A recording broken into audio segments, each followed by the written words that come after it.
Ever scrolled through your feed and been completely stopped by like a remix jingle from your childhood? Oh, yeah. You know, the one that like totally brings back those holiday memories? Mm-hmm. Well, that's nostalgia marketing, and today we're diving deep into insights from Cynthia Lieberman all about it. And it's really interesting to see how brands are using this, especially around the holidays, Yeah. tapping into that sentimental feeling to connect with like different generations. It's a really fascinating strategy. Yeah. And get this, Lieberman points out, it's not just us seasoned folks falling for this. Right. Gen Z is actively seeking out entertainment from the pre-tech era, Wow. like the 90s and early 2000s. It's interesting, right? It's like this generation that's never known a world without smartphones is so captivated by a time before social media. Like, Oh, makes you wonder if it's a reaction to like all the digital stimulation they've grown up with. totally. Like they're yearning for something more genuine. Yeah. Like back then, you couldn't filter reality or stage a selfie. Yeah. It was just raw and unfiltered, and maybe that's what feels so appealing to them now. It's a really compelling thought, and it creates a very unique opportunity for marketers. Okay. This yearning for authenticity for a simpler time, it can be incredibly potent, especially during the holidays when we're all, looking for a bit of comfort and joy. So let's break down how this nostalgia play actually works. Okay. Lieberman highlights the emotional power of those warm, fuzzy memories. Yeah. It's like a shortcut to connecting with your audience. Remember that Elton John Christmas ad for John Lewis a few years back? It wasn't just about the music. Yeah. They created like this whole experience. People could actually step into like the sets from the ad. Oh, yeah, that's right. It was brilliant. It totally went viral. It did. Everyone was sharing it, talking about their own Christmas memory. Exactly. It was huge for John Lewis. And for Gen Z who see that pre-tech entertainment as more authentic, Yes. that positive association with a brand is priceless. Like Stranger Things and Coca-Cola bringing back New Coke. Yeah. Genius. Total stroke of brilliance. Yeah.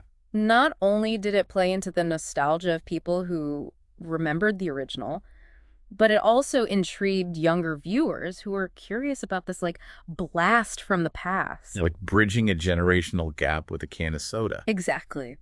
And speaking of bridging gaps, nostalgia marketing is so effective for tapping into those built-in audiences for beloved franchises. For sure. Like Star Wars or Ghostbusters, they have massive multi-generational fan bases. Oh, yeah. By incorporating familiar characters and themes, brands can instantly leverage that existing love and excitement. Absolutely. Like Walmart did with their Ghostbusters Afterlife campaign. Right?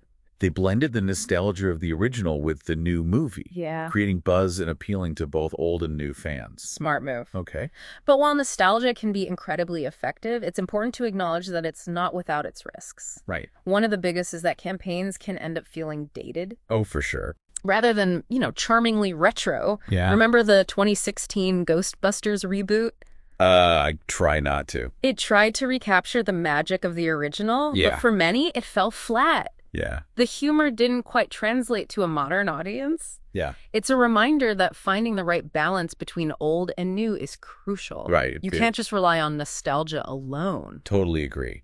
And another potential pitfall, not all of Gen Z is on board with this whole retro thing. Right. Some might not relate to pre-tech references at all. Right. Think about the mixed reactions to Star Wars, The Force Awakens. Some felt it leaned too heavily on themes and imagery from the original trilogy, Yeah. which could alienate viewers who didn't have that same emotional connection. Right. It highlights the challenge of navigating those generational differences. It really is like walking a tightrope. Yeah. Lean too hard on the past, and you risk stifling creativity and coming across as unoriginal. Take Indiana Jones and the Kingdom of the Crystal Skull. Yeah. Some argue that its reliance on CGI overshadowed the practical effects and charm of the original films. Right. It shows how trying to recreate the magic of the past can sometimes backfire. And then there's the danger of nostalgia overload. Yes. When every brand jumps on the bandwagon, it loses its impact. Right. Familiarity breeds, well, not contempt, but definitely a sense of fatigue. Yeah. A perfect example is Fuller House. Okay. It relied so heavily on catchphrases and references from the original series, Right. but it lacked the fresh content needed to keep audiences engaged. Yeah. Nostalgia can be a powerful tool, but it shouldn't be the only one. So how do marketers strike that perfect balance? Well, luckily, Cynthia Lieberman has some expert advice on that. Okay. She emphasizes the importance of understanding your audience. Right. Like, what are their nostalgic triggers? What resonates with them? Yeah. This is crucial when it comes to Gen Z and their yearning for pre-social media authenticity. It's more than just putting a familiar logo on something. Yeah. You have to really understand the underlying motivations. Absolutely. And then focus on blending the old with the new. Okay. Incorporate those nostalgic elements in innovative ways that feel fresh and exciting. Like what Nike does with Michael Jordan's legacy. Exactly. They celebrate his iconic past while constantly pushing the boundaries with new products and campaigns. Yeah, they're a prime example of taking the best of both worlds. And speaking of best practices, staying authentic to your brand values is crucial. Right. Nostalgia should feel like an extension of your brand, Yeah. not like some forced or gimmicky add-on. Totally. Nintendo does this really well. Their marketing for the Switch seamlessly integrates those classic game references while showcasing the console's cutting-edge technology. It feels authentic because they're building on their legacy, Exactly. not just exploiting it. And finally, pay attention to how different generations are responding. Right. Be ready to adapt your strategy based on that feedback. Flexibility is key. Yeah, The marketing landscape is constantly evolving. for sure. But by staying attuned to your audience and being willing to adjust, you can harness the power of nostalgia without falling into the traps. So to sum it all up, nostalgia marketing, when done right, can be a powerful way to connect with audiences across generations. Yeah, it taps into our deepest emotions. Yes. It fosters a sense of community Yeah. and can really elevate a brand's image. But it's not a magic bullet. No, It requires a thoughtful and strategic approach to avoid those potential pitfalls. it does. We've only just scratched the surface of this fascinating topic. Right. Join us in part 2 as we delve even deeper into the psychology of nostalgia Yes. and how it's shaping not only our purchasing decisions, but our cultural landscape as well. We'll be right back. Welcome back to our deep dive into nostalgia marketing. We uncovered some interesting insights, but now I'm curious about the why. Why does nostalgia hold such power, especially during the holidays? Well, think about it. The holidays are a time for reflection. Yeah. Like looking back on past celebrations and traditions. It's like we're hardwired to get sentimental this time of year. That's true.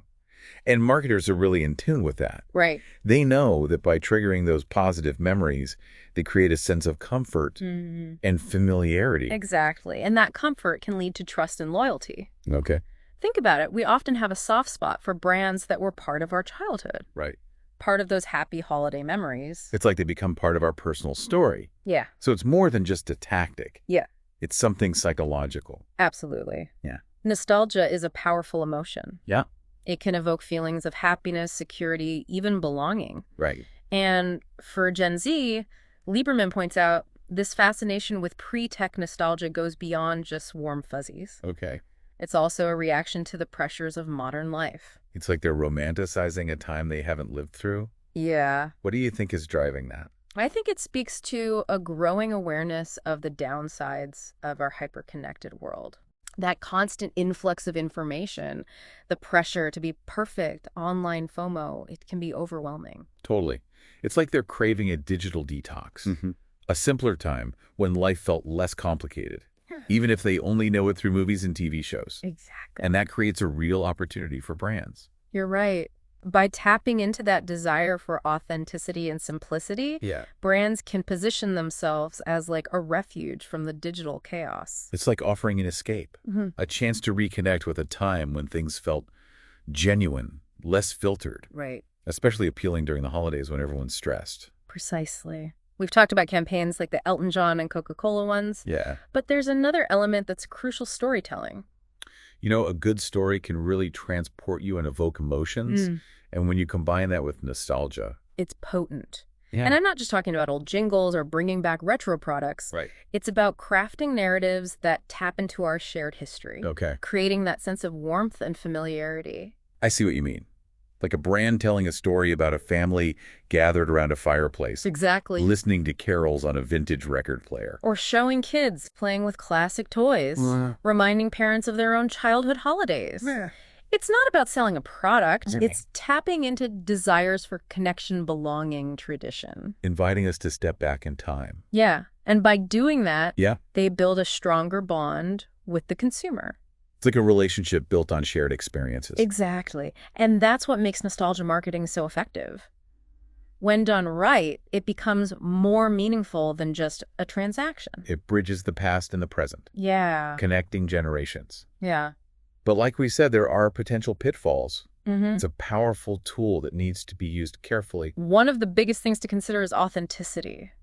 Yeah. If it feels forced or inauthentic, Right. it can backfire. It's like consumers have a sixth sense for that. They do. They can tell when a brand is being genuine Right. and when they're just trying to cash in. Authenticity is about staying true to your brand's values and using nostalgia organically, not just to manipulate. It's the difference between a heartfelt compliment and a cheesy pickup line. Exactly. Yeah. So how can brands ensure their nostalgia marketing feels authentic? Yeah. Well, Lieberman suggests focusing on stories that genuinely resonate. Okay. Avoid generic tropes or cliches.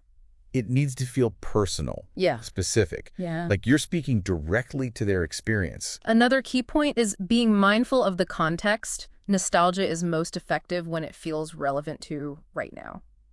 So don't just randomly sprinkle retro references everywhere. Right. They have to serve a purpose Exactly. and connect to the message. Like, imagine a tech company using nostalgia to highlight how far technology has come Okay. while still acknowledging its origins. Right. Or a fashion brand drawing inspiration from vintage styles, Yeah. but creating modern wearable pieces. That sweet spot where nostalgia enhances the message. Exactly. When you Right. get that balance right. Yeah. Nostalgia marketing can create a deep emotional connection. It's like a shared experience, Mm-hmm. a moment of collective reminiscing Yeah. that bridges generations. And that can be the foundation for lasting brand loyalty. We've covered a lot, from the psychology to Gen Z, Yeah, the importance of storytelling and authenticity. absolutely. In our final part, we'll look at brands doing it right and leave you with some food for thought.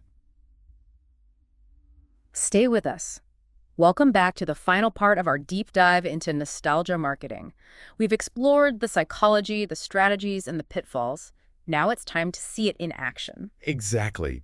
Let's take a look at some brands that are nailing it. I'm ready for some inspiration. Show me what success looks like. We've already talked about some great examples like the Elton John Christmas ad for John Lewis and the Stranger Things and Coca-Cola campaign. Right. Both of those really resonated with people.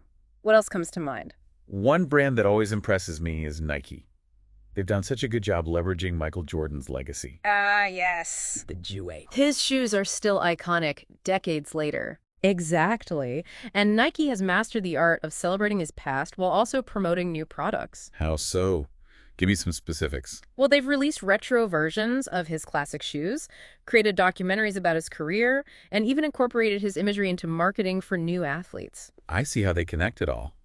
They're honoring their heritage, but they're not stuck in the past.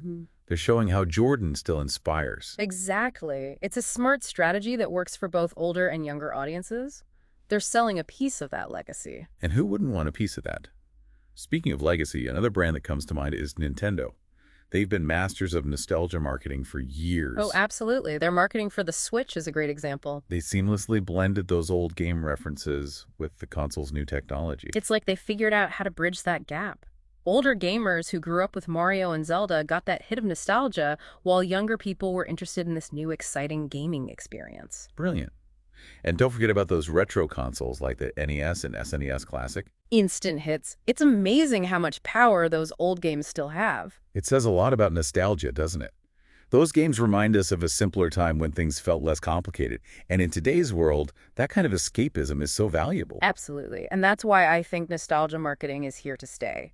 It speaks to that basic human need for comfort, connection, and belonging. As we wrap up this deep dive, what are the key takeaways you want our listeners to remember? First, nostalgia is a powerful emotion that can create those strong connections with consumers. But it's not a one-size-fits-all solution. Right.